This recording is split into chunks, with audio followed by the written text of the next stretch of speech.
Hey everybody, Tim here with today's review of James Bond on Her Majesty's Secret Service, the last Bond movie of the 60s.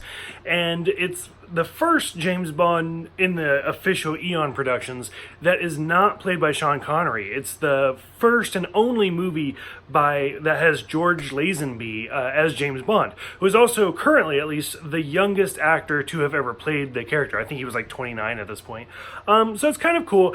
This movie, I feel like when it first came out, it got a lot of criticism because like it's the first movie that didn't have Sean Connery, and people just didn't like warm up to George as much as like he deserved. And even the producers were like, no, he was young and cocky and he just didn't cut it.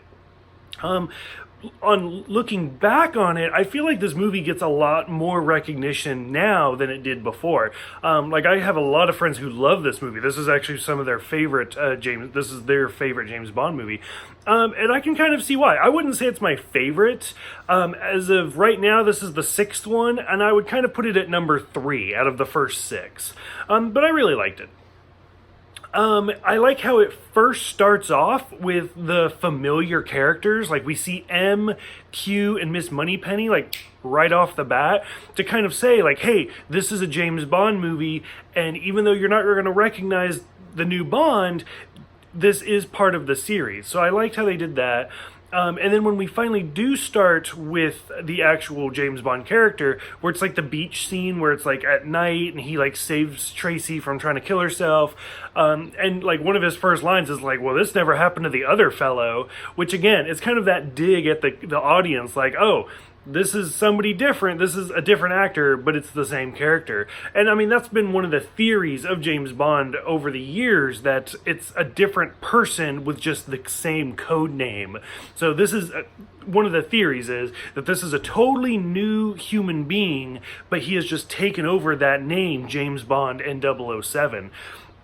I noticed how they didn't have a theme song, which is kind of interesting, but they do have like a song that goes with the movie. We Have All the Time in the World. I mentioned before that I have a playlist of all of the title songs on my iPod, and I have a great cover by Iggy Pop for that song. It's really well done. Just some of the, I like some of the scenes, mostly the scenes where it's Bond kind of interacting with the other people, like when he's trying to resign because he just wants to quit, but then M just gives him 2 weeks vacation. There's kind of a funny scene where he's sitting in the office reading a Playboy magazine. At one point they actually say like the world is not enough, which will later on be used as a Bond movie title. Overall, I would say this movie has a lot of really good action sequences, like most of the snow scenes up there where he's skiing, the cheesy line where the guy accidentally like falls into the pit that's being cleared out, and you just see like the snow turn red, and he sure had a lot of guts. Stuff like that. I kind of rolled my eyes, but I liked it. One of the things that kind of bugged me was this is the return of Blofeld, and it's a different actor this time, which is no surprise because Blofeld's pretty much played by a different actor every time we see him. But the fact that he and James don't really recognize each other, when in the last movie You Only Live Twice they did. Now, I mean, there's some easy ways to get around this. For example, On Her Majesty's Secret Service could have taken place before that one. What it really boils down to is the screenwriter for this movie was very, very faithful to the script, and at that point they didn't know what each other looked like. So overall, I mean, you can do plastic surgery, you can say whatever you want, but I didn't like how they didn't recognize each other, and like Blofeld didn't have the scar, just stuff like that. Some of it bothered me.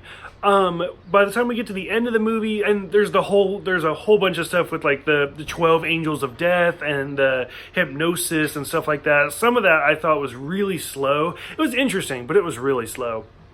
The wedding I liked, but I felt like it was a little rushed, although Miss Moneypenny just made the whole scene where she's crying and Bond throws her the hat. And finally we get to the very tragic end where we actually see like Bond and Tracy get married, and he pulls over, and Blofeld in a neck brace and his little henchwoman shoot at the car and kill Tracy.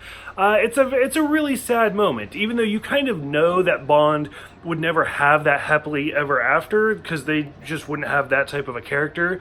But it was a really sad moment to see him like crying holding Tracy, and like for a long time that was the only time we actually see Bond cry, until I think it's like Skyfall later on. But overall, I thought it was a good movie, probably better than most people give it credit for, and I liked it. I would have liked to have seen George do more Bond roles, to be honest with you. I think he could have done really, really well. Not to take away from Sean Connery, not to take away from Roger Moore, who's about to start, but I think George Lazenby could have had a lot of potential. So for those who have seen this one, what did you think about George's performance? What did you think about the overall story? Go ahead, let me know in the comments below. Thank you guys for everything, and I will see you guys next time for Diamonds Are Forever.